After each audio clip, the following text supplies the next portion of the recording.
Hi, I'm Malachy from Country Life Garden Centre in Dove Hill. Here today to show you how to do cuttings from your own plants in the garden. The main reasons for doing this is actually to create more plants for you to plant or to give away as presents to other people. What I've done previously is I've gone around to the different shrubs that I want to propagate, and I've taken little snips from them. I've put them straight into this little Ziploc bag with some moist kitchen toweling in the bottom, which has been wet.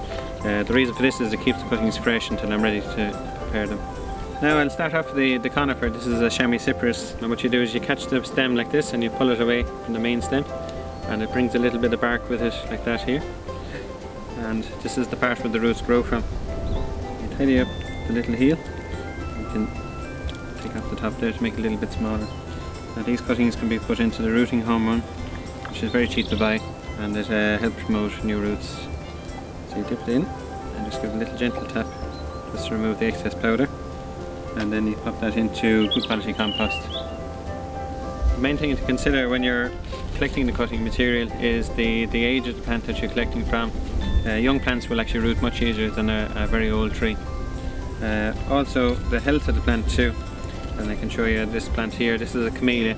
This plant here is slightly yellow and very unhealthy looking, and it's full of flower buds. So this one is actually a bad one to take cuttings from, because you can also use a nice healthy one like this here, which is nice and green, healthy, no flower wood, and will actually root much easier than the other one. The next plant then is euonymus, and most cuttings are very similar to this one. You do this for most plants like hollies and skimmias and other plants like that. So you select out a nice healthy shoot and just snip that away from the bunch, and again you just take off the lower leaves and tidy up the top a little. And some people will do a process called a wounding, where you actually get the blade of the knife or your secateurs and scrape a little bit of skin off, and that creates a little wound which gives a larger surface area for the rooting hormone to work.